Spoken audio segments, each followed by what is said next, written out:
Só que já do lado mesmo, olhar para frente.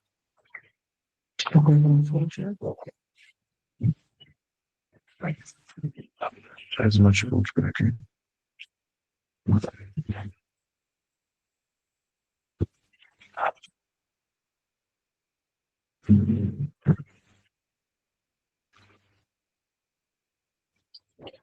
Bom,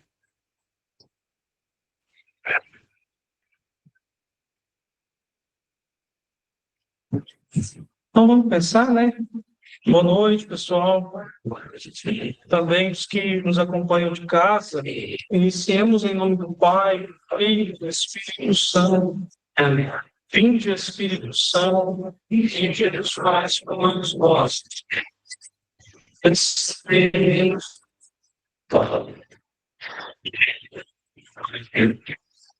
Que você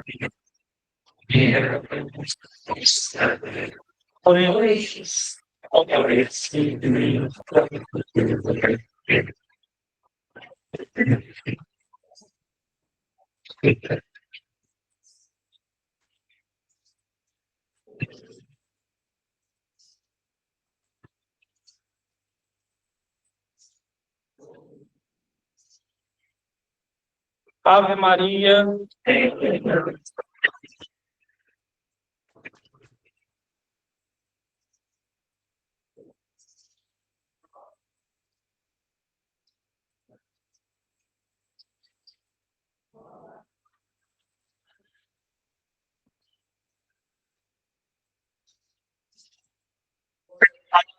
Filho e ao Espírito Santo. Santa Mônica, em nome do Pai, do Filho e do Espírito Santo.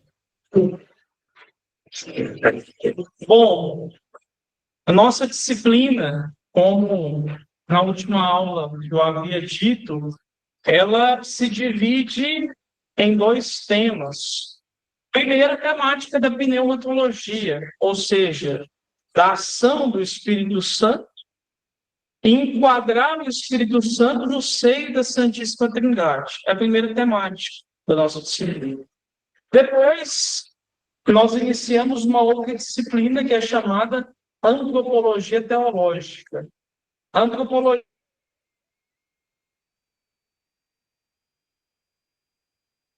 a criação e a redenção. Então, essas são as temáticas a abordar. O Espírito Santo, enquadrado no seio da Santíssima Trindade, a ação do Espírito Santo na vida da igreja, e depois o ser humano, vinculando a criação e a redenção. Por isso, a disciplina se chama Pneumatologia e Antropologia Teológica. Bom, na aula passada, fazendo uma breve retomada daquilo que no dia 14 nós vimos, nós percebemos que houve por um período um esquecimento. Um esquecimento do Espírito Santo.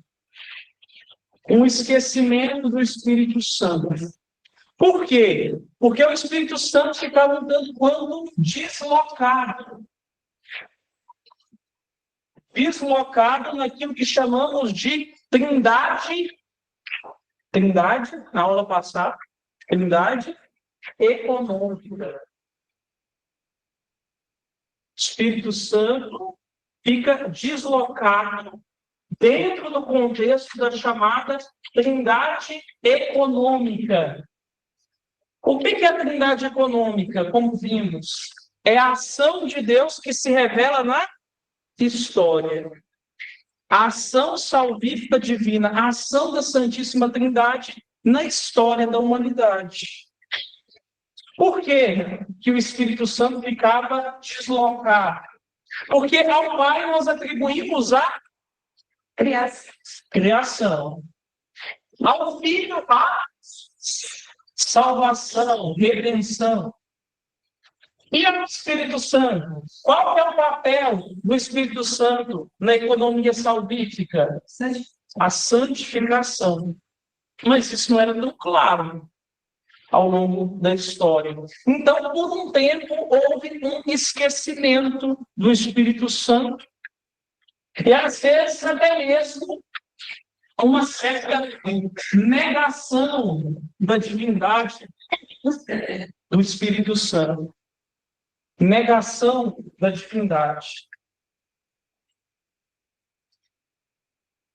Negação da divindade. Isso ocorre por meio de duas heresias que nós vimos na aula passada. Quais são elas? Os pneumatômacos e os macedonianos. Os pneumatômacos e os macedonianos. Uma pergunta. Se eu chegasse a alguém e perguntasse: o Espírito Santo é Deus? Se a pessoa me respondesse: não, não é. O que eu tenho que falar para ela? Você é um herege. Isso é uma heresia. Porque às vezes nós vamos perdendo os conceitos das coisas. Qualquer coisa contrária à doutrina, contrária ao dogma solenemente proclamado, nós chamamos de heresia. Mas aqui, cabe ressaltar que em que contexto que isso ocorreu? No século... Eu falei isso na aula passada. Século IV. No século IV. O século IV, que é o período que há as principais heresias em relação à Santíssima Trindade. Recordemos que é no século IV que temos uma heresia chamada de arianismo, que é a negação da divindade de Jesus. Então, nesse período, houve essas heresias que foram surgindo dos macedonianos e dos pneumatômacos. E quando que é afirmada a divindade do Espírito Santo? No concílio de... Falei na aula passada também. Constantinopla I, que foi no ano de 381, por meio de uma jaculatória muito conhecida. Glória ao Pai, ao Filho e ao Espírito Santo. Ou seja, nós atribuímos a mesma divindade às três pessoas da Santíssima Trindade. Pois nós percorremos um pouco e adentramos no Antigo Testamento. E nós vimos que no Antigo Testamento, para falar do Espírito de Deus, dois termos. O primeiro deles é um termo que está na Bíblia hebraica, que é o termo ruá. O que é o Espírito? É o ruá de Deus. Ou seja, é a força de Deus. E vimos um outro termo que na tradução grega se utiliza para falar do Espírito, que é o termo pneuma. E o que significa pneuma? Sopro. Sopro. E tanto ruá quanto pneuma, que são os termos, o termo hebraico e o termo grego, para falar do Espírito, tem uma constante, que o Espírito está sempre vinculado a uma coisa: a vida. A vida. Sempre no Antigo Testamento, o Espírito vinculado a uma conotação de vida. O que é o Espírito? É aquilo que dá vida, é aquilo que vivifica. Então, há sempre uma vinculação do Espírito com a temática da vida. Depois nós adentramos em algumas concepções e relações próprias de cada período do Antigo Testamento. E nós vimos 4 delas. A primeira delas é aquela concepção do Espírito como força de Deus. Vamos repetir. O Espírito é força de Deus. Depois nós temos uma segunda concepção, que é a concepção que está vinculada ao Espírito no período dos juízes. Os juízes, Josué, Gedeão, enfim, esses homens guerreiros carismáticos que têm uma força sobre-humana e que são suscitados nas circunstâncias críticas do povo de Israel. Deus que suscita homens através do seu Espírito. Depois, um terceiro período, que é o período de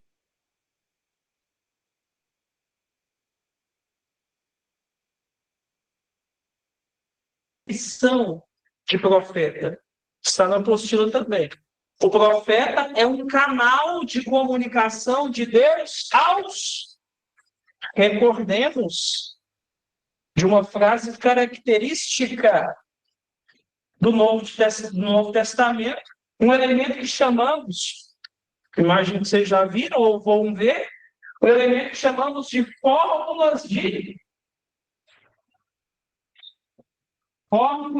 cumprimento. Isso aqui é próprio do Evangelho de Mateus.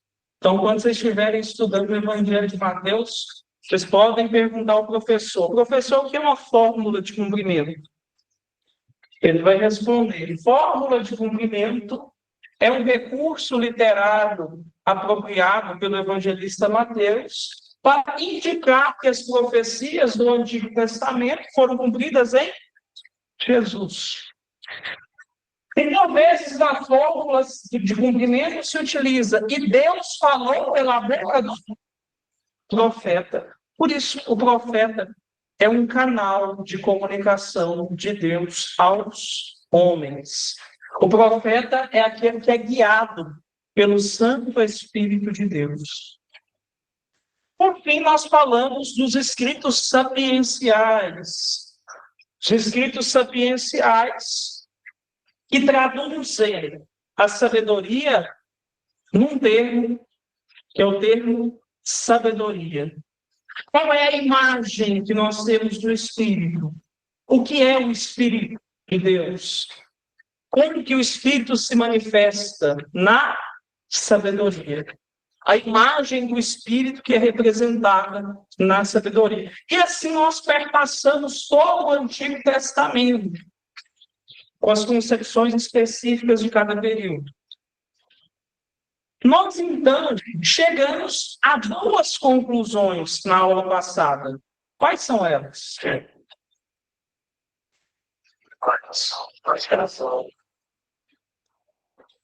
Peraí, eu não entendi nada, ficou bem bolado. Uma pessoa fala. Quais são as conclusões? O Espírito Santo que dá a vida, né, que vivifica, e o Espírito que produz, que guia. É isso? Retomemos, então. Primeira delas, o Espírito é o ar, ou seja, é a força, é pneuma também, é sopro, ou seja, o Espírito dá vida. O Espírito tem sempre a conotação de vida. Essa é a primeira conclusão que nós tiramos do Antigo Testamento. Quando se fala de Espírito, ou vincula a vida. Segunda conclusão, o Espírito que conduz, que guia o seu povo, que suscita guerreiros, heróis, sábios, reis, profetas. Não é isso? Então, essas são as duas conclusões que chegamos na aula passada. Eu gosto de fazer essa retomada no início das aulas para a gente saber que a gente estudou. Então, hoje nós chegamos aonde? No Novo Testamento. Todo mundo agora guardou no coração, assim como a Virgem Maria, aquilo que é a concepção do Espírito na economia velha testamentária. Está guardado no coração, né, gente? Então, ótimo. Vamos, então, ao Espírito no Novo Testamento. Quando falamos de Espírito no Novo Testamento, precisamos ter em vista estes dois pressupostos. No Antigo Testamento, o Espírito, esta palavra, ela aparece 380 vezes. por 380 vezes no Antigo Testamento, percebemos esta palavra. No povo judeu, havia uma expectativa constante, que era a expectativa messiânica. Messiânica. Messiânica. Vocês já estudaram cristologia? Na cristologia do Evangelho de Marcos, tem um elemento que está bastante vinculado com a expectativa messiânica. Alguém se recorda qual é esse recurso literário que o evangelista Marcos utiliza para indicar a vinda do Messias? O chamado segredo messiânico. Segredo messiânico.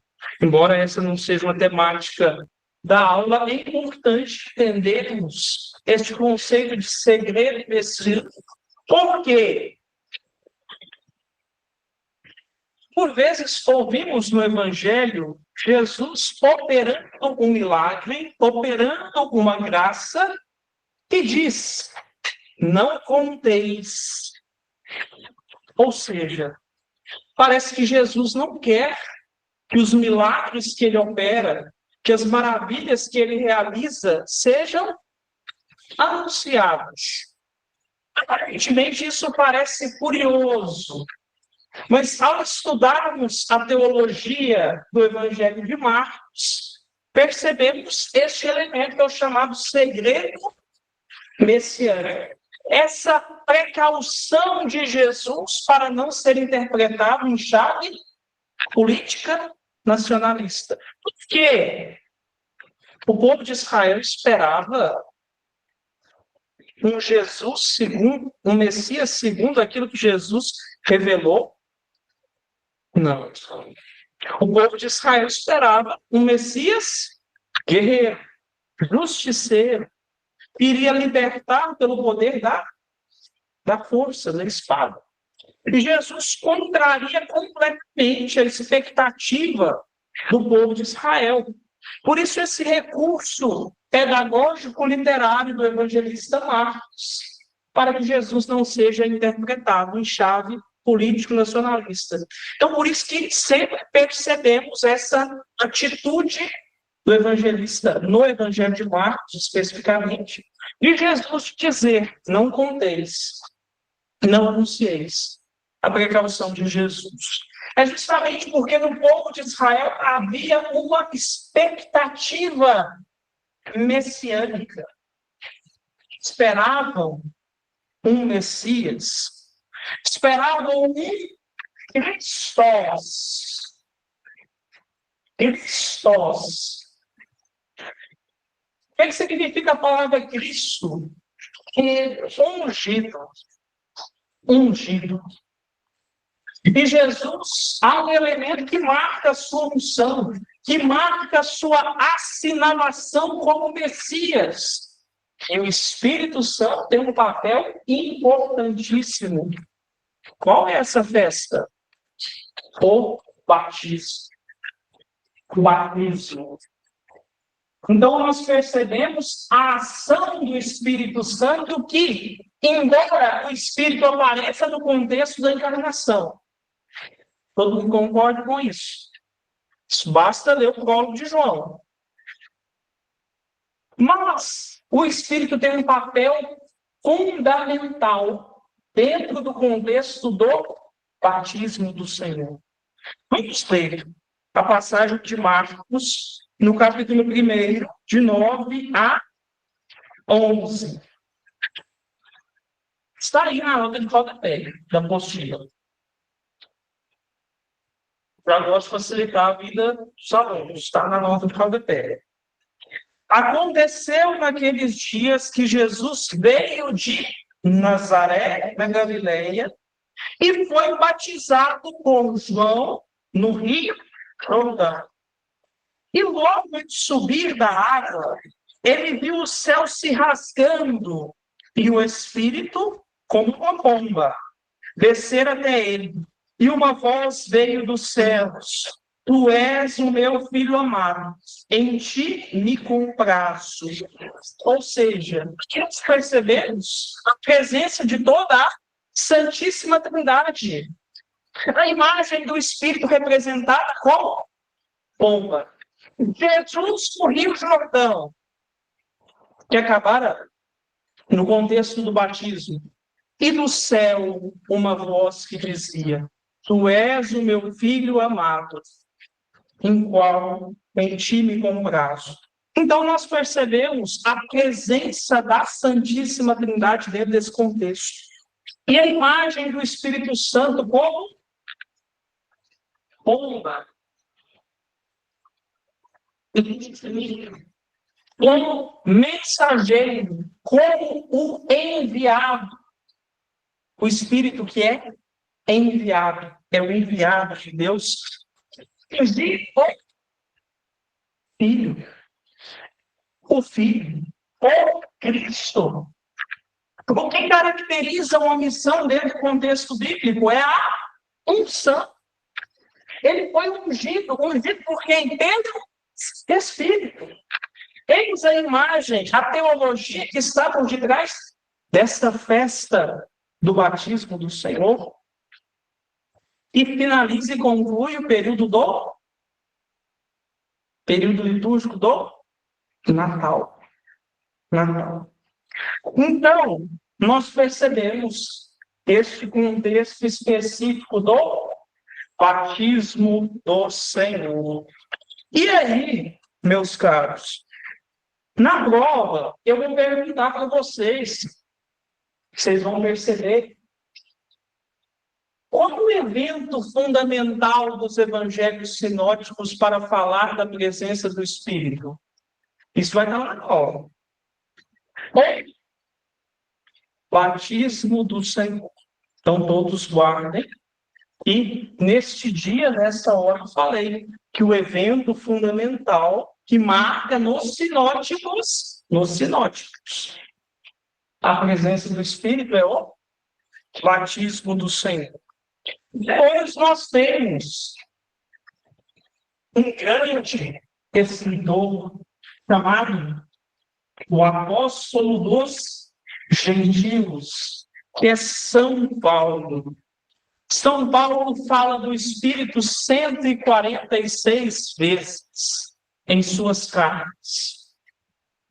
E diferentemente dos Atos dos Apóstolos, os Atos dos Apóstolos, vocês sabem, todo mundo aqui já estudou sinóticos?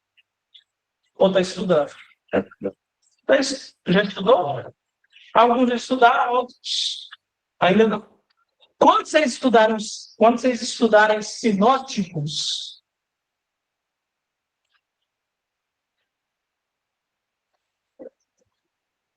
vocês, de modo mais específico, no Evangelho de Lucas, vocês vão perceber que o mesmo autor, portanto, São Lucas, é o autor do Evangelho e de Atos dos Apóstolos. O Evangelho de Lucas é um caminho para Jerusalém. Os Atos dos Apóstolos são um caminho de Jerusalém até os confins do mundo. Por isso são uma mesma obra dividida em 2 volumes. Em Atos dos Apóstolos, nós vemos uma presença do Espírito Santo. Recordemos o que narra os Atos dos Apóstolos. É a igreja nascente. A igreja nascente. É o escopo, é aquilo que está sendo narrado pelo Evangelho, pelos Atos dos Apóstolos. Interessante, nos Atos dos Apóstolos não há a pretensão de explicar sobre o Espírito Santo. Não se tem essa pretensão nos Atos dos Apóstolos de explicar. Os Atos dos Apóstolos narram a presença, simplesmente a presença, a ação do Espírito Santo na igreja nascente. São Paulo é diferente. São Paulo nos ensina sobre o Espírito Santo. É justamente porque, pergunta, Paulo conheceu ou teve uma experiência com Cristo antes de sua morte? Não. A experiência que Paulo teve foi com Cristo ressuscitado. Isso marca profundamente a teologia do Espírito Santo de Paulo. Qual que é o evento fundamental para falar da ação do Espírito Santo em Paulo? É a ressurreição, a Páscoa. Eis, mais um dado. Nos sinóticos é quem? Qual evento? Batismo. Em Paulo aqui, qual evento? A ressurreição, a Páscoa. Então, Páscoa será o parâmetro, o evento fundamental para São Paulo, para falar da ação do Espírito Santo. Bom, o Espírito Santo, para Paulo, ele tem um papel fundamental no nosso batismo. Por que o Espírito é vinculado em Paulo no batismo? Porque pelo batismo nós nos tornamos filhos adotivos de Deus. E como que isso acontece? Pela graça do Espírito Santo. Pela ação do Espírito Santo que nós nos tornamos filhos adotivos de Deus. Então, Paulo nos indica que por meio da ação do Santo Espírito nós nos tornamos irmãos de Cristo.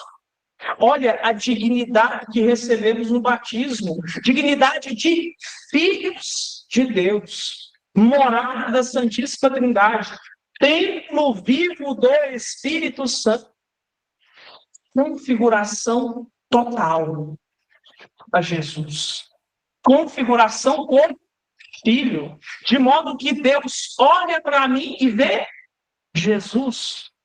Essa é a dignidade recebida no batismo. Então, tem um papel fundamental. O batismo, então, que suscita no nosso coração um dom, que é o dom da fé. O batismo suscita o dom da fé, de modo que a partir do batismo, todo fiel é chamado a ter uma vida pneumática, ou seja, uma vida marcada pela ação do Espírito Santo. Todo mundo está acompanhando? Uma vida marcada pela ação do Espírito Santo. É uma vida pneumática, porque recebemos pela graça batismal o dom da fé. O dom da fé. Interessante que para Paulo, ação do Espírito Santo, ela não é uma ação individualista. Recordemos a primeira carta de São Paulo aos Coríntios, lá no capítulo 12, nos versículos de 1 a 12. Se quisermos ler o texto na íntegra. Lá nós encontramos a chamada teologia do a teologia do povo. E há na igreja multiplicidade de dons, multiplicidade de carismas, multiplicidade de ministérios, mas o mesmo é o Espírito. Há diversidade de dons, há diversidade de ministérios, mas o mesmo é o Espírito que habita em todos, pelo batismo que recebemos. Então, depois, como dever de casa, todo mundo vai ler a primeira carta aos Coríntios, no capítulo 12, versículos de 1 a 12. Dever de casa. 1 Coríntios 12, de modo muito especial, de 1 a 12. Então, cada fiel recebe o mesmo Espírito, porque formamos um só corpo, que é a igreja, que é o corpo místico de Cristo. Bom, um outro elemento, o Espírito, ele é o doador de dons. Todo mundo concorda que o Espírito, e pelo sacramento do crisma, da confirmação, como quiserem chamar, ele marca a vida do fiel com a recepção dos dons do Espírito Santo. Todo mundo concorda com isso. Se não concordar, é igual a área. Todo mundo concorda, né? Então, ótimo. Então, o Espírito, ele é o doador de dons. Isso tem um elemento que nos chama a atenção e veremos isso mais à frente. Quando o Espírito, isso nós vamos ver de modo especial lá em Santo Agostinho, quando o Espírito está dentro do seio da Santíssima Trindade, ele é dom. Ele é dom. Este é o termo que Agostinho utiliza para falar do Espírito. O Espírito é dom e o vincula. Quando o Espírito é enviado, ele é o doado. Doado. Ele é o doado. Ele é o doador dos dons da vida no Espírito. Então, aqui nós percebemos estes elementos importantes acerca do Espírito. Em Paulo, se eu perguntar o que é fundamental em Paulo para falar do Espírito, primeira coisa, o evento fundamental, que é a ressurreição, a Páscoa. Depois, o batismo que o fiel recebe, que nos torna filhos de Deus, a dignidade batismal recebida. Depois, o elemento, que essa dignidade ela não é individualista, mas sim comunitária. E qual é o fundamento disso? 1 Coríntios 12. O Espírito Santo que nos une. Então, eis os elementos fundamentais. Também nós percebemos em Paulo que este Espírito, que não tem como falar do Espírito sem falar de Cristo. Este Espírito é o Espírito de Cristo. O Espírito Santo é o Espírito de Cristo. E aí tem algumas referências que eu deixo para vocês lerem posteriormente. Filipenses, capítulo 1, versículo 19. Romanos, capítulo 8, versículo 1. E Gálatas, capítulo 4, versículo 6. Todas essas citações também encontram-se na nota de rodapé. Quero recordar, sobretudo, a citação de Gálatas, lá no capítulo 4, versículo 6. E porque vós sois filhos, enviou Deus aos nossos corações o Espírito do seu Filho, que clama, Abba, Pai, na nota de rodapé. Na nota de rodapé, a citação de Gálatas 4, 6. Inclusive, essa citação de Gálatas 4, 6 é a citação fundamental para a Santíssima Trindade. Inclusive, o professor que lecionava Trindade, ele sempre dizia, se você souber a citação de Gálatas, capítulo 4, versículos de 4 a 6, ou pelo menos o versículo 6, já garante pelo menos 7 na prova. O professor sempre dizia isso. Então, aqui alguns elementos. Alguém tem alguma dúvida do Espírito em Paulo, daquilo que é fundamental? Se tiver, pode mencionar. Alguém tem? Está claro? Qual que é o evento que marca em Paulo? A ressurreição. O batismo. Qual é a dignidade que recebemos pelo sacramento do batismo? Filho adotivo, a dignidade de filho de Deus. Em Paulo, o batismo tem, e a ação do Espírito tem uma perspectiva comunitária? Sim, porque é o batismo que nos une. Estes são os elementos fundamentais em Paulo. Chegamos, então, aos Atos dos Apóstolos. Qual é o evento fundamental de Atos dos Apóstolos? Pentecostes, o envio do Espírito Santo.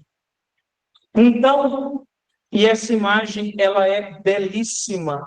O mesmo Espírito que fecundou o seio da Virgem Maria, a sombra deste Espírito, a ação deste Espírito é que faz surgir a igreja.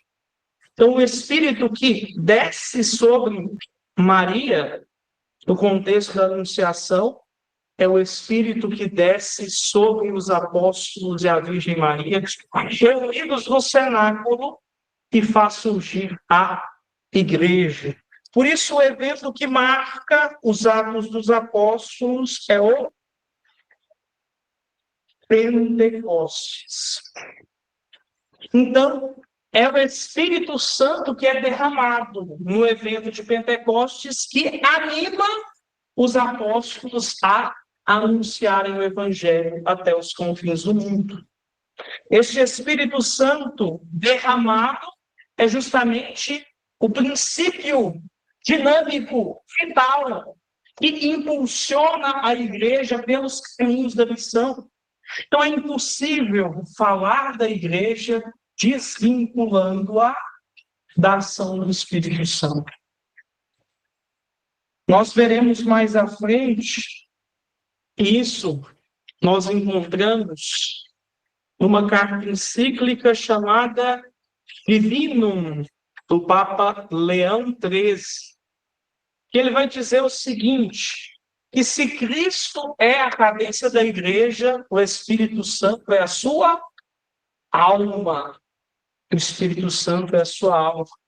Ou seja, o Espírito é este princípio dinâmico, vital, que impulsiona a igreja pelos caminhos da missão. Por isso, o que marca a ação do Espírito Santo em Atos dos Apóstolos é o evento de Pentecostes. Pentecostes. Chegamos agora, depois de falar dos Atos dos Apóstolos, chegamos agora a João, a literatura joanina. E qual será o evento fundamental que marcará a ação do Espírito Santo em João? Qual será o evento fundamental que marca a ação do Espírito Santo em São João? A crucificação, a paixão do Senhor.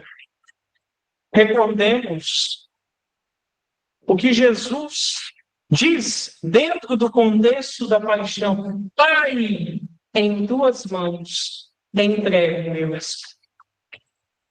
Eis o evento fundamental para falarmos da ação do Espírito Santo em João. Bom,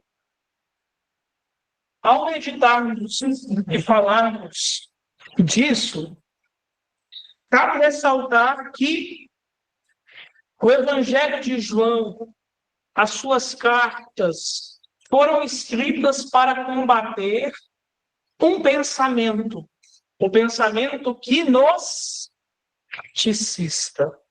O pensamento gnosticista que tem alguns elementos que não condizem com a fé que nós professamos.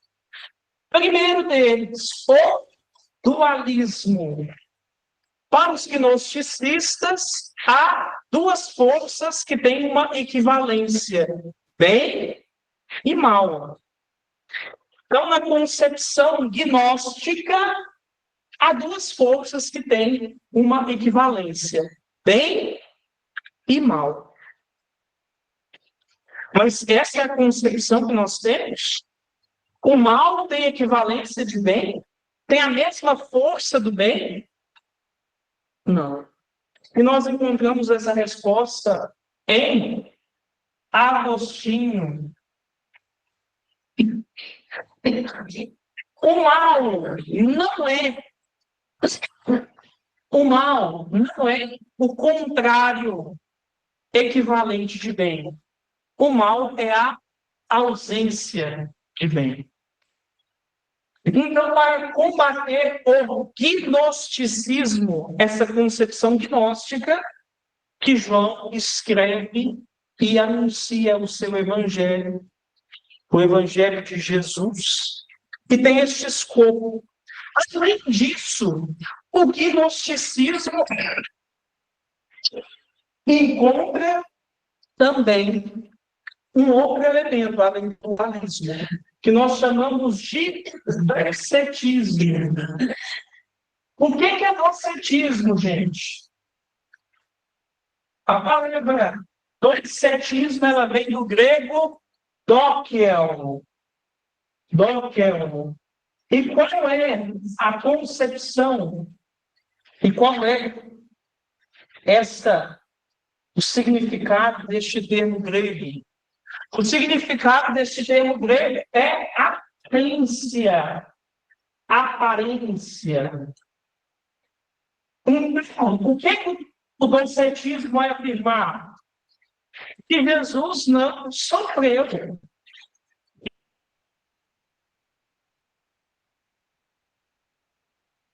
Também. E isso é heresia.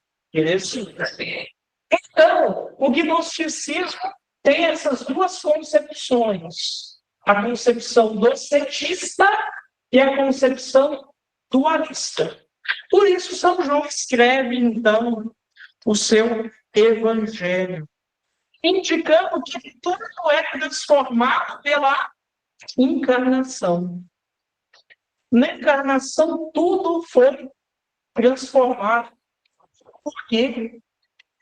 Porque Deus assumiu a natureza humana e tem um princípio teológico, que aquilo que é assumido é redimido. Jesus assumiu a natureza humana, então tudo é transformado pela encarnação. Pela encarnação. Em João, nós percebemos, além dessas concepções prévias, um elemento que é fundamental para a salvação, que é o batismo. Não tem. O batismo. O batismo é necessário para a salvação? Qual a nossa resposta? Sim. Qual a concepção e o fundamento que nós encontramos para isso? Está lá em João, no capítulo 3. João, capítulo 3. Dentro do contexto católico, está lá no catecismo da Igreja Católica. Dentro do contexto católico ainda, canônico, está lá no canto 849 do Código. Então, o batismo é necessário.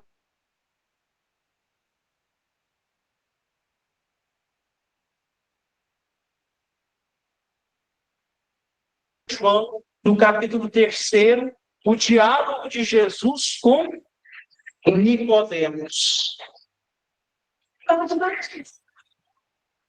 Oi? O diabo que batismo. Abra a Bíblia. Abra a Bíblia. Lá no capítulo 3.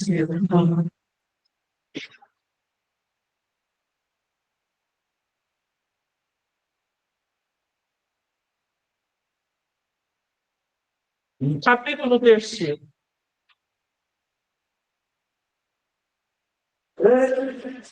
Se não nascer do alto e do Espírito. E qual é o pressuposto anterior que nós estávamos estudando? O que nos faz nascer do alto? Concepção católica. Mas como é que a gente se torna filho de Deus? Por meio do batismo. Então, há uma... essa não é a imagem. Como nascer? Se não nascer da água e do Espírito. Essa água que simboliza a vida. Há, inclusive no Evangelho de João, uma imagem da água que simboliza a vida, purificação. Qual que é o sentido de água? E isso é apropriado pela liturgia católica. Qual que é o sentido de água? Purificar e dar vida. Então, para que o batismo pela água? Para nos purificar de quê? Do pecado original. E para nos dar a vida. Qual vida? A vida nova dos filhos de Deus. Só é possível pelo batismo. E aí vocês podem perguntar, Padre Bruno, como que fica então a questão daqueles que morrem sem o batismo? Qual a resposta da igreja? Não é a minha resposta. Qual a resposta da igreja? Que o batismo ou ao menos em desejo, é necessário para a salvação. Ou seja, o batismo de intenção, o batismo de desejo. Se aquela criança tivesse nascido, ela teria recebido a fé. Ou, por exemplo, um catecúmeno que se prepara para ser batizado e tragicamente morre sem a recepção do batismo, a igreja já o acolhe como seu. Tanto que aquele catecúmeno, aquele que se prepara para a recepção do batismo, tem os direitos salvaguardados pelo Código de Direito Canônico de exéquias. Isso está expresso no Código, inclusive. Então, o batismo em ato ou o batismo de intenção, desejo. E aqueles que não sabemos se havia desejo? Aí, minha irmã, nós temos um elemento que chama graça, que chama misericórdia, que chama mistério. Mistério. Mistério não é aquilo que não pode ser compreendido, mas sim aquilo que não pode ser esgotado. Essa é a concepção do mistério. Respondi. E assim encerramos, né? Que o povo já começou até com rodeio.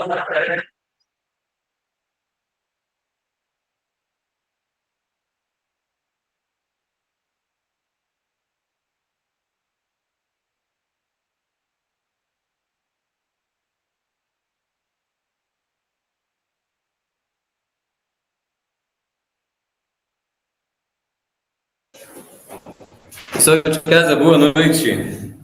Espero que esteja me bem, ouvindo bem. Nós vamos encerrar nossa segunda aula de Sacramenologia. Hoje é dia de Santa Mônica. Mãe de um grande santo, que inclusive será comemorado amanhã. Peçamos também a sua intercessão. Em nome do Pai, do Filho e do Espírito Santo. Amém. Senhor, nós nos colocamos na vossa presença e pedimos que as luzes do vosso divino Espírito iluminem os nossos corações, afastem todas as trevas e nos encorajando a buscar a vossa santa vontade, nos levem a cumpri-la com perfeição. Por Cristo Senhor nosso. Amém. Ave Maria, cheia de graça, o Senhor é convosco. Bendita sois vós entre as mulheres, bendito é o fruto do vosso ventre, Jesus. Santa Maria, Mãe de Deus, rogai por nós, pecadores, agora e na hora de nossa morte. Santa Mônica e Santo Agostinho, rogai por nós. São José, rogai por nós. São João Paulo II, rogai por nós. Em nome do Pai, do Filho e do Espírito Santo. Amém. Espero que tenham passado bem desde a nossa última aula, que já faz bastante tempo, né? Já fazem 2 semanas. Pessoal de casa, tudo em paz? Denise estava lá no Congresso Catequista. Júlia está bem. Cleide, Geralda, a Irene está ali, a Olga, Maria Aparecida, quem mais? A Ivonete estava lá no Congresso também. Temos muitos catequistas no nosso curso.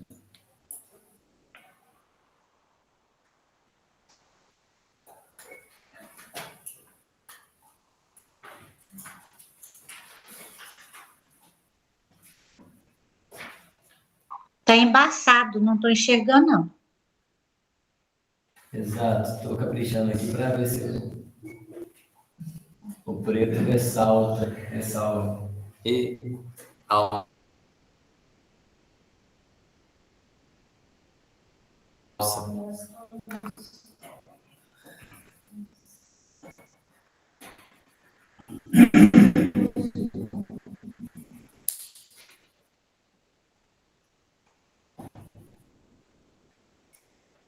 Página número 2 da nossa apostila, alguém tem em mãos? 2. Jesus Cristo redimiu o mundo com a sua morte e ressurreição e instituiu a Santa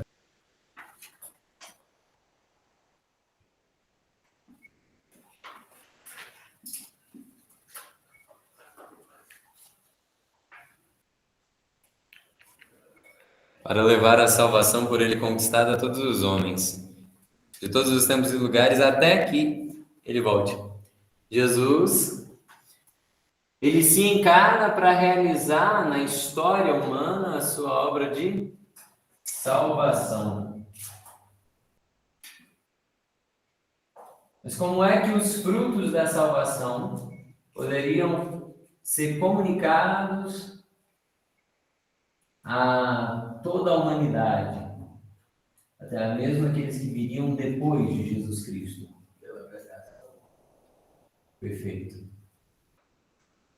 Por meio de 2 realidades, como já foi dito: pregação e perfeito. Por meio da pregação e da celebração dos sacramentos. Essa é a missão da igreja: comunicar os frutos da salvação. Vamos lá. Jesus Cristo, ele se encarna, assume a nossa natureza. Mas depois que ele entra na história, existe a continuação de Cristo na história, que é a igreja. A continuação do corpo místico de Cristo. Olha só, aqui nós temos uma realidade que nos faz entender por que é que o catecismo, o Concílio Vaticano II chamam sempre a igreja de Sacramento Universal de Salvação, se recorda? Por quê? Porque a igreja é um sinal visível da graça invisível, da graça de Deus. Ok? Sinal visível de graça invisível. Existe uma outra expressão que diz exatamente a mesma coisa. O sacramento é um sinal eficaz da graça. Ok? Por quê? Jesus Cristo, através do mistério pascal, que é a passagem da morte para a vida. Vamos nos lembrar que Páscoa significa exatamente isso, passagem. No caso do Êxodo, por exemplo, o povo estava escravo no... Eles se tornam livres na conquista da terra de Canaã, terra prometida, passagem da morte para a vida. O mistério pascal, que é a consumação da obra da salvação em Jesus Cristo, é o mistério que continua sendo celebrado na vida da igreja em cada sacramento. Ou seja, os sacramentos são a celebração da passagem da morte para a vida, ou seja, do mistério pascal. Ok? Isso está dito aí nessa página, inclusive, sobre a igreja como sacramento universal de salvação. E é interessante nós pensarmos o seguinte: o corpo de Cristo na história é a igreja, ok? E ela existe para que essa salvação ela continue acontecendo na vida de cada homem e mulher. A salvação, ela consiste, no fim das contas, em quê? O que é que nos foi comunicado através de Jesus Cristo? O que nos foi conquistado? A vida divina. A vida divina é aquilo que nós sempre vamos chamar de graça. A graça, geralmente, ela aparece... Imaginemos duas faces de uma moeda. O sacramento, ele tem uma dimensão que é natural. Sim ou não? Sim. A água do batismo, o óleo do crisma, o vinho e o pão da Eucaristia são uma dimensão natural. E existe uma dimensão sobrenatural, que é a dimensão da graça. Todas essas realidades existem para nos comunicar a vida divina. Ok? Santo Agostinho, ele vai dizer que une-se a palavra ao elemento, se dá o sacramento. Bonito, né? Em português ainda fica até poético, né? Une-se a palavra ao elemento, acontece, né, o sacramento. Por quê? Quando o padre ele pronuncia a fórmula de consagração, por exemplo, une-se a palavra ao elemento, nós temos o sacramento. Né? Uma criança, ao ser batizada, mesma coisa. E assim, em cada um dos 7 sacramentos, ok? Depois eu vou compartilhar com vocês uma tabelinha em que nós temos, para cada um dos sacramentos, aquilo que é a matéria e a forma. São duas realidades centrais. Mas vamos ainda considerarmos um pouco melhor o texto. No fim dessa página, nós temos que para cada sacramento existe matéria e forma. Então nós já entendemos que o sacramento é o sinal visível de uma graça invisível, que nos comunica o quê? A vida divina. Cada um dos sacramentos é composto de uma dupla dimensão, uma dupla realidade. Além de ser o sinal visível de uma graça, ele é composto de matéria e forma. Ok? Mas nem sempre a matéria diz respeito a alguma coisa física, tá certo? O que é a matéria do sacramento da reconciliação, por exemplo? Os atos do penitente, né? O arrependimento, a contrição, né? A confissão dos pecados. Essa é a matéria. Ou seja, o que é a matéria? É a realidade sobre a qual a graça de Deus incide, ok? Tem sinais que são bastante materiais, né? Pão, vinho, óleo, água. Agora, no caso do matrimônio, por exemplo, o que é a matéria? O que dá a materialidade? O que é aquilo sem o qual o sacramento não acontece? No caso do matrimônio, é o consentimento, né? Quando ambos se decidem a assumir aquela aliança até que a morte os separe. É de livre, espontânea vontade, tal. Aquela é a matéria sobre a qual a graça de Deus incide. o sim daquele casal. Tranquilo? No fim da página nós temos uma citação de Aristóteles, que é interessante, né? Nada há no intelecto que não tenha passado pelos sentidos. Então, a realidade sensível, ela é fundamental quando nós falamos de seres humanos. Por isso que Jesus ele quis formar para si. Texto aos Hebreus: não quiseste vítima nem sacrifício, mas formaste para mim um corpo. Credo. Vamos lá. Tertuliano, página 3, ele vai dizer o seguinte, e essa citação me inspirou, inclusive, a escrever meu trabalho de conclusão, né, de curso, no semestre passado. A carne, página 3, tá aí, a parte de cima da página 3. A carne é o eixo da salvação. Magê, continua pra gente. Pode deixar. Marcos, continua pra gente. Lava seu corpo, a fim de que a alma seja purificada. Pode ter embaixo. Unge seu corpo, a fim de que a alma seja consagrada. O corpo é nutrido pelo corpo e sangue de Cristo, a fim de que a alma se alimente de Deus. Pausa. Ficou claro até aí? Lava-se o corpo a fim de que? Qual o sacramento? Batismo. Unge-se o corpo a fim de que a alma? Também. Tem óleo no batismo, tem óleo na crisma. Né? O corpo é nutrido pelo corpo e sangue de Cristo a fim de que a alma se alimente de Deus. Perfeito. Existem as duas dimensões do ser humano. Marcos, pode acabar a leitura? Não podem, pois, ser separados na recompensa, já que estão unidos nas obras da salvação. Quem que está unido na obra da salvação? Tertuliano está falando.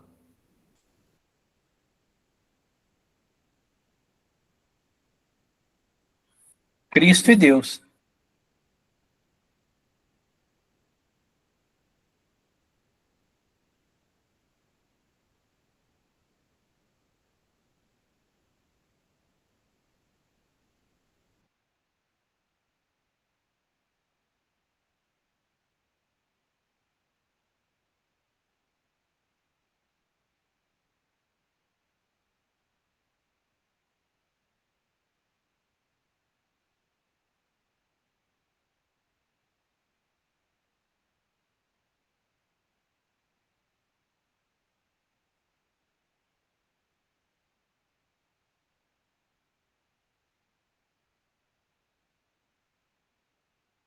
Pessoal de casa está firme aí?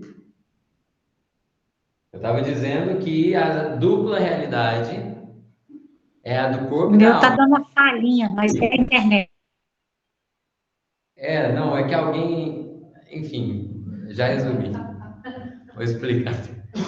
O corpo e a alma, né? Nós não somos uma coisa ou a outra, mas a união, a unidade, a totalidade de corpo e alma.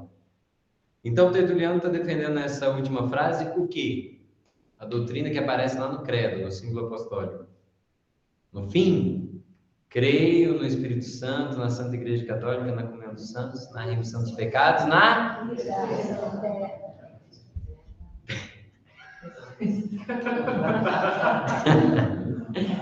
Amém. É isso mesmo, gente. Creio na ressurreição da... Fernando gostou. Ressurreição da... Por que vocês falam assim, meio em dúvida? Tá, Isso ressurreição da mesmo. vida eternamente. A graça de Deus diz respeito também à alma.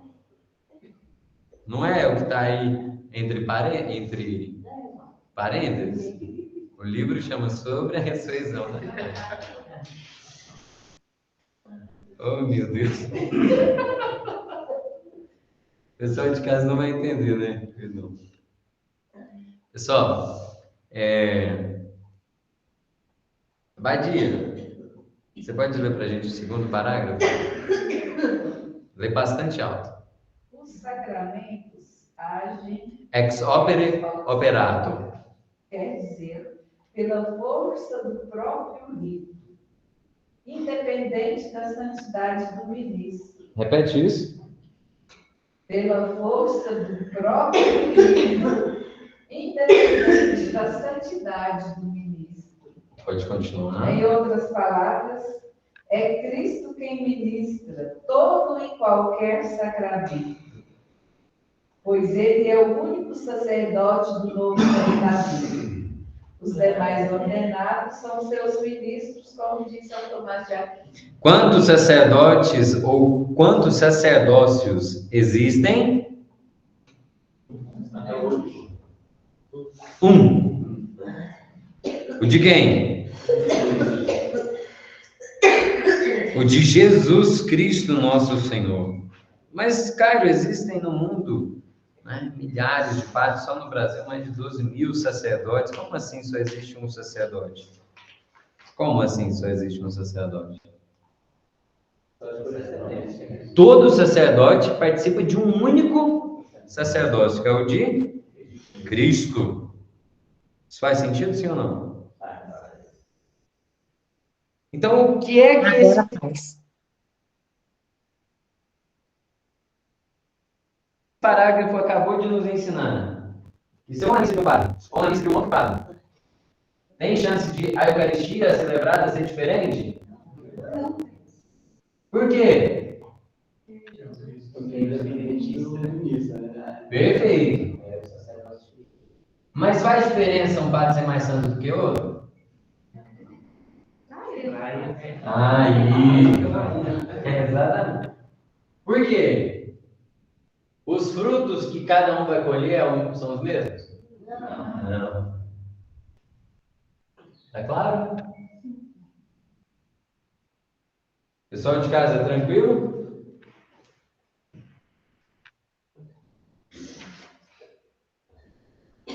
Na hora que eu falo tranquilo, eu entendi isso mesmo.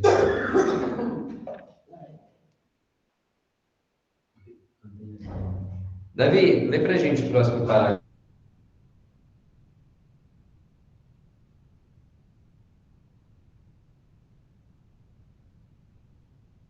Validamente ordenado de com a mesma intenção que Cristo fez, então participam do único sacerdócio de Cristo e a sua ação é eficaz.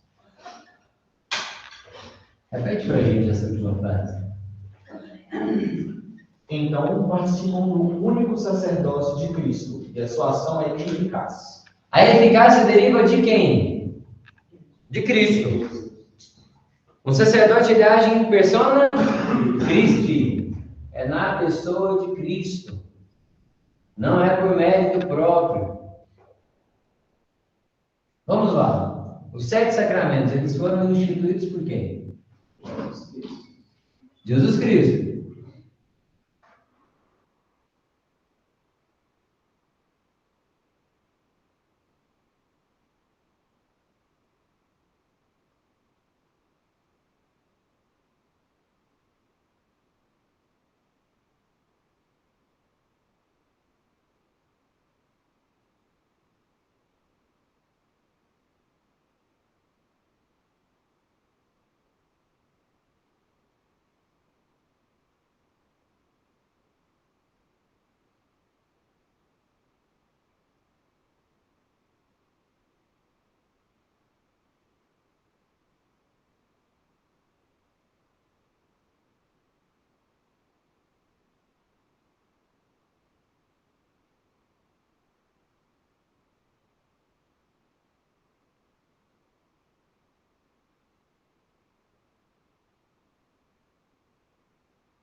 Pessoal de casa, que batalha é essa, hein?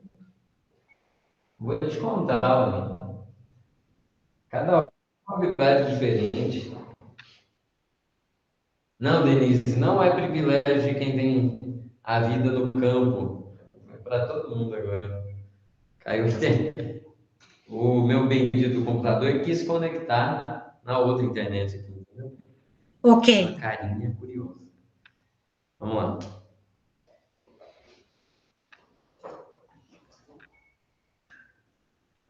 Vamos lá, os sacramentos, então, eles foram instituídos por Jesus e isso, inclusive, foi ratificado. Sempre foi fé da igreja, mas foi ratificado no Concílio de Trento, ok? 1569. Sacramentos instituídos por Jesus, a gente viu aquela expressão em latim ex opere operato. O que isso significa? Ex opere operato, pela obra realizada. Quer dizer, o padre que rezou a missa com a cabeça lá no mundo da lua, mas pronunciou as palavras da consagração e é um ministro validamente ordenado, aquele pão e aquele vinho foram ou não foram consagrados? Foram. Pela obra realizada, não pela santidade dele. Isso aqui foi um drama muito grande na história da igreja. Na época de um tal Donato, lá no início do cristianismo, eles começaram a falar, puxa, mas aqueles sacerdotes que não foram fiéis, inclusive diante da perseguição, eles fugiram, será que os sacramentos que eles administram são válidos? Porque eles não têm a mesma fé dos mártires, né? A convicção. Aí eles chegaram, não, o sacramento vale. Ele pode não ter a mesma santidade de vida, né? Mas então, ex opere operato. Se essa expressão aparecer, todo mundo vai lembrar? Sim, pela obra realizada. É a força de um padre ou é a força do Cristo que faz o negócio valer? A força de Cristo. Beleza? Segunda realidade. Próximo parágrafo. Pra gente, por favor. Página 3. Todo sacramento. Todo sacramento produz dois efeitos. Espera aí. Todo sacramento produz quantos efeitos? Dois. Perfeito. O caráter e a graça santificante. O caráter é uma marca, um ser espiritual que é impresso na alma do cristão pelos três sacramentos que não podem ser repetidos: batismo, crisma e ordem. Os demais sacramentos imprimem um quase caráter, por exemplo, o vínculo conjugal para os validamente casados.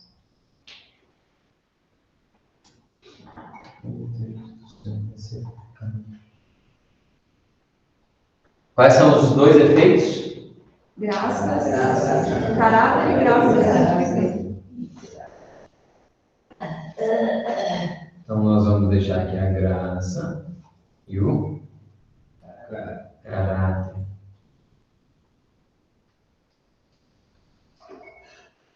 Mas tem três sacramentos que o caráter é indelével. E ordem. Gente, vocês são muito espertos. Errado? Primeira comunhão não entra nele, Caio. Não. Por quê? Vamos pensar. A gente recebe ela todo dia, né? Assim, Mas eu falo que tem a preparação para ela, né? Quem é que já viu marcar gado? Essa comparação não é minha, Santo Agostinho.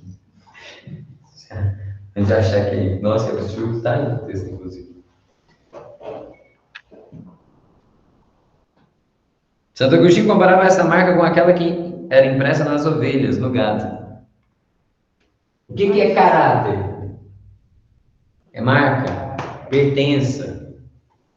Quais transformam o ser da pessoa, impactam diretamente em quem ela é, de modo que não dá para voltar atrás. Depois que foi marcado, você não consegue desfazer. São 3 sacramentos depois que aconteceu, você pode, no fim da vida, ir parar no inferno, mas a marca vai contigo. Mudou quem você é. Não dá para fazer de novo, nem deixar, nem desfazer. Quais sacramentos? Batismo, crisma e ordem. Depois que o homem foi ordenado, diácono, sacerdote ou bispo, não importa. Depois que ele foi ordenado, tem alguma coisa que ele possa fazer para perder essa ordem? Não. Se ele for para o inferno, ele vai entrar lá no inferno como leigo ou como um ordenado? Mas humilhação ainda, né? Vai ordenado. Ah, mas Caio, e o padre fulano que deixou de realizar missa e tudo? Deixou de exercer o ministério. Ele não perdeu o ministério. Ah, mas aí depois ele até casou na igreja. Se ele tivesse sido dispensado canonicamente do celibato, ele pode até se casar, mas nunca mais vai exercer o ministério. Estranho, né? É estranho mesmo. É o caminho ordinário. Não seria a mesma interpretação para casamento, não? Partindo da premissa que é só um? Vamos lá. Você se casa, sua esposa falece, o que você pode fazer depois? Pronto. Até que a morte. Uau, é legal. Foi crismado uma vez, tem como ser crismado de novo? Não, porque imprime caráter. Foi batizado uma vez, tem rebatismo? Não. Se uma pessoa for batizada na igreja evangélica, em nome do Pai, e do Filho e do Espírito Santo, quando ela vier a ser católica, ela vai ser rebatizada? Não. A igreja vai reconhecer a validade daquele batismo e vai fazer os ritos complementares. E o reconhecimento da profissão de fé. Creio em Deus Pai, Todo-Poderoso, Criador. Na igreja católica, ela vai ter que professar a fé. Né? Mas o batismo vai ser rebatizado? Não. Tranquilo? Engraçado, aconteceu comigo, eu batizei um. Inclusive, ela criei esse menino. Ele foi lá para minha casa, ele tinha 9 meses, saiu com 15 anos de idade. Aí, em determinado dia, a mãe dele simplesmente me ligou e falou assim... Era família conhecida da senhora? Era assim, eu morava perto da minha casa. O pai era alcoólatra, ela trabalhava à noite no hospital, e o menino ficava, Deus lá. Aí eu peguei e levei para casa. Pronto. Sem experiência nenhuma com criança, levei e saí de casa, porque eu falei assim, enquanto eu tiver vida, eu te dou o que eu fiz, tudo que eu tenho, eu vou te dar. Em determinado dia, eu contei para ele, quando ele estava entendendo o filho, falei assim, olha, você tem pai, você tem mãe. Mas ele falou assim, mas eu vou, no final de semana, eu vou dar para ele para ficar com a mãe dele, com o pai dele. Passei o final de semana juntos. Em determinado dia, ele foi para passear e não voltou mais. A mãe dele foi e me ligou, olha, Margei, eu vou batizar o fulano de tal na minha religião. Eu falei assim, mas ele já é batizado. Eu falei assim, mas eu quero batizar na minha religião. Eu falei assim, mas eu não considero como meu ato de batismo e consagrado nos pés de Nossa Senhora da Abadia. Ela falou assim, mas eu não acredito no problema seu. Mas esse batismo, mas eu parece que para E aí? vocês aqui, E aí? Ela ficou indiferente comigo. Mas eu considero como meu... Mas não... Ah, mas também é diferente, né? Se tiver batizado lá... Hoje em dia, ele não tem religião. Aí é pior. Sou Ele mora aqui, brasileira. Bom. Tá bom. Eu não criei, ó. Badia, pode falar, por favor. Você é impresso em marca, né? Isso. Só que o batismo é feito na Igreja Católica, 99% quando é bebê. Aí o batizado cresce e os pais, os padrinhos, a família não cultiva nada do sacramento, e aí ele fica adulto e vai batizar de novo na outra igreja. E o que eu tenho visto no trabalho, aonde eu vou, lá nas fisioterapias, todo mundo sendo batizado de novo. Nossa, parece que metade da população está bandeando com essas outras igrejas e batizando de novo. E é todo mundo que já foi batizado na igreja católica quando era bebê. Foi o que aconteceu comigo. Comigo não, com o menino. Olha, no censo de 2022, não foi esse que saiu? O crescimento de praticantes evangélicos não foi mínimo, assim. E em relação aos outros anos foi menor. Então pode estar acontecendo de alguns estarem realmente, às vezes, passando a praticar a religião de alguma das igrejas evangélicas, como protestantes, né? Mas também tem acontecido de muitos protestantes abandonarem a religião. Só que o que eu quero concluir não é nada disso. É que lá eles têm algumas deficiências doutrinais, né? Porque se eles fossem realmente fundamentar a doutrina do sacramento deles, eles entenderiam que o batismo, independente da igreja, se ele é em nome do Pai, do Filho e do Espírito. E com a água eu tenho tudo que precisa para o batismo. A fórmula e a matéria. Mas realmente acontece. Na prática, quando uma pessoa que já é batizada vai participar de um rito de outro batismo, muda alguma coisa? Ela já era batizada. A gente está vendo que ela é uma pessoa com uma confusão terrível, porque ela não sabe a própria identidade. Tá certo? Vamos lá. Esses 3 sacramentos a gente chama de sacramentos da iniciação. Depois nós temos outros 2 sacramentos.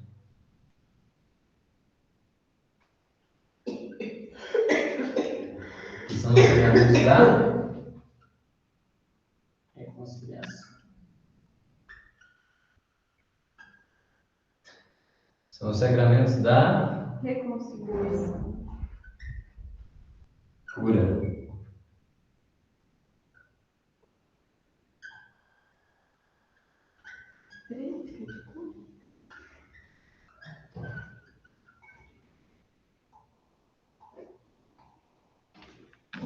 Unção dos enfermos, penitência ou reconciliação. Reconciliação é outro nome da confissão. Então, esses aqui são os sacramentos de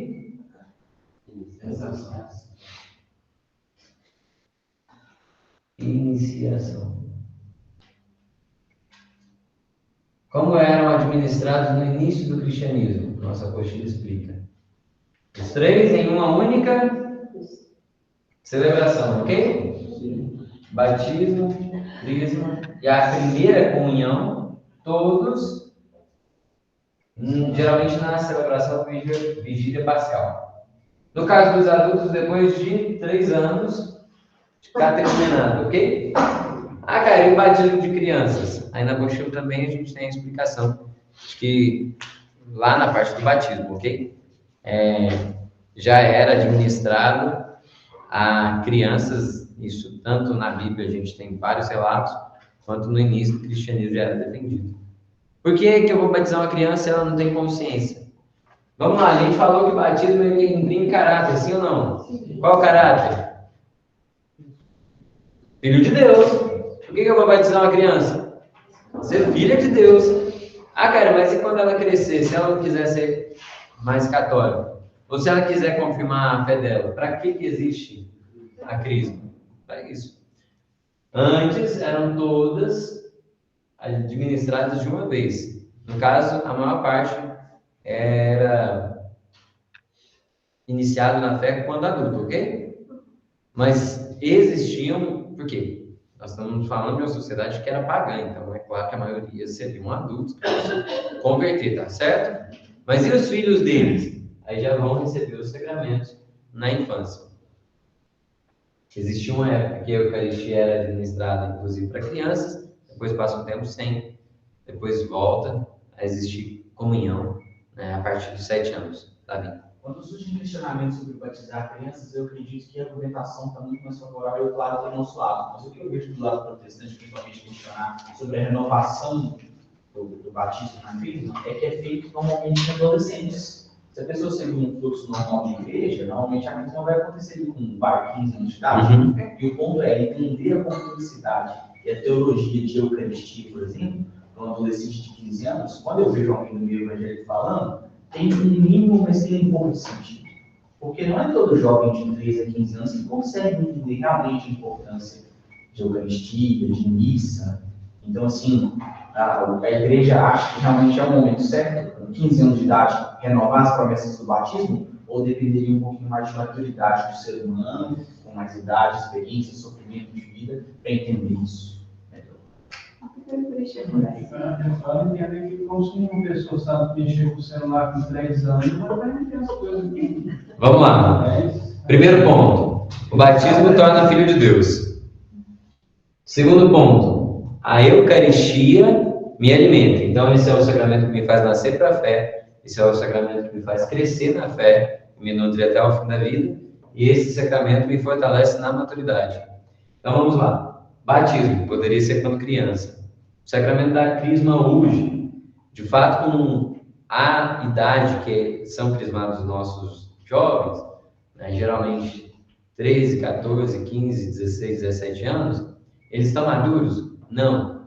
O pior é que nem com 22 os infelizes de hoje estão maduros, né? Então, de fato, a crisma nós poderíamos esperar um pouco mais. Só que aí temos outros problemas pastorais. Agora, a Eucaristia, ela pode... a partir da idade da razão, a partir dos 7 anos, ok? O que é que eu preciso para realmente poder comungar? É a primeira comunhão. Saber que aquele pão e aquele vinho é Jesus Cristo. Entender verdadeiramente isso, pode ser que eu morra sem conseguir entender isso de fato, né? Mas isso aqui é dramático. Só que no caso de São Tarcísio, por exemplo, era um jovenzinho de 12 anos que tinha plena convicção. Aquele pão. Mas se você pegar a história e pegar a parte que ocorreu o jovem a partir dos 16 anos, ele presenciar só a dúvida dele. Isso é pela história.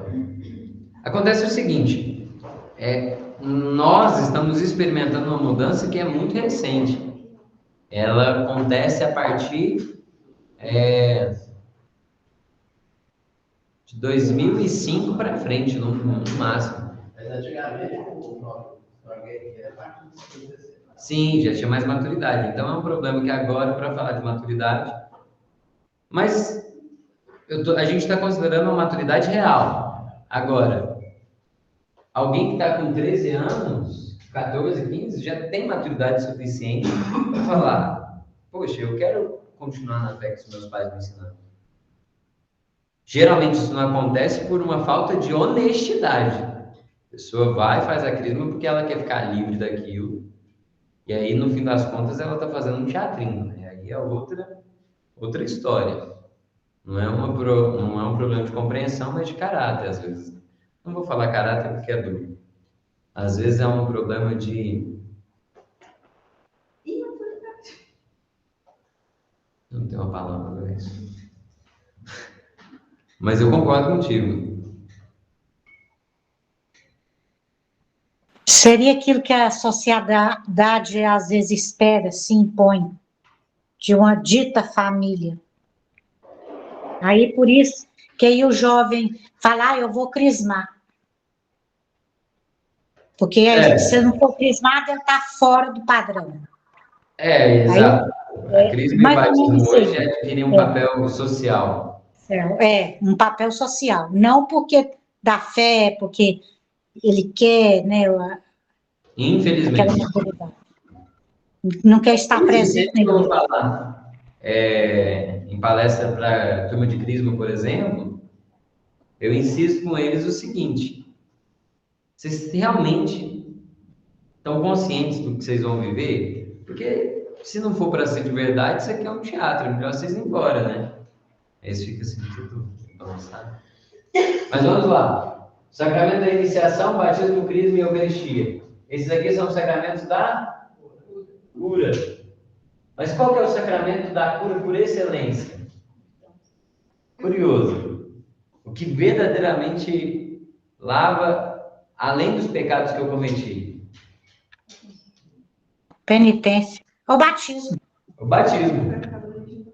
Se eu for um adulto que vive a vida mais desregrada possível e eu quiser me tornar católico, o que eu vou precisar? Ser batizado.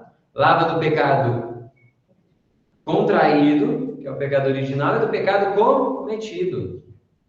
É o batismo. Mas ele é dentro do sacramento da iniciação dos sacramentos de cura, e depois nós temos os sacramentos de serviço, que são 2. Matrimônio e ordem. Serviço de que tipo?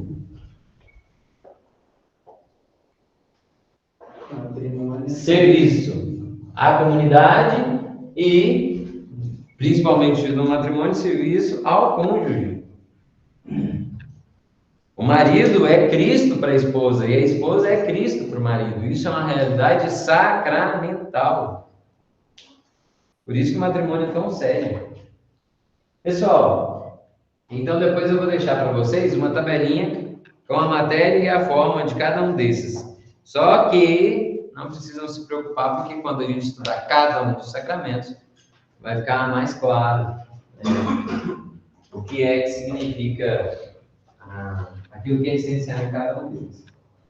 Mas vamos lá, recapitulando. Todos eles são sinais de uma graça de Deus, e cada um deles realiza o quê? Traz consigo uma graça própria e um caráter.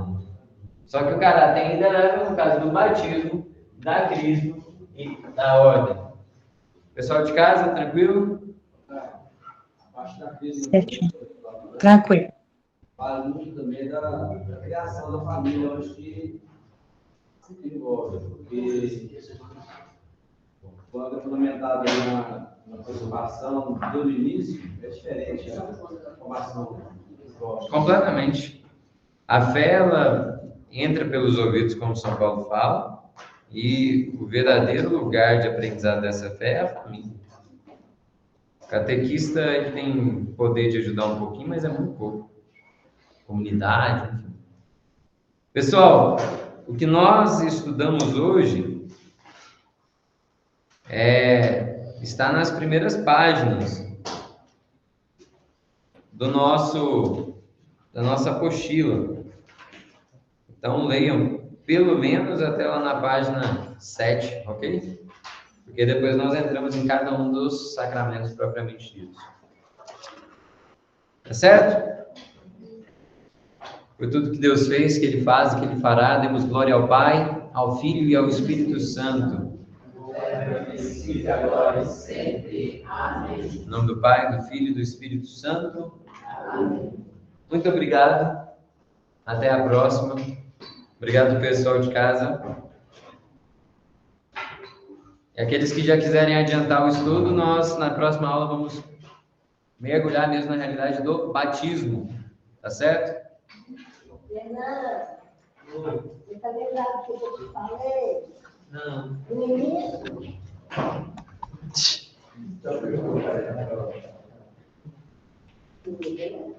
Tchau. Tchau, tchau. Tchau, gente. Pois é.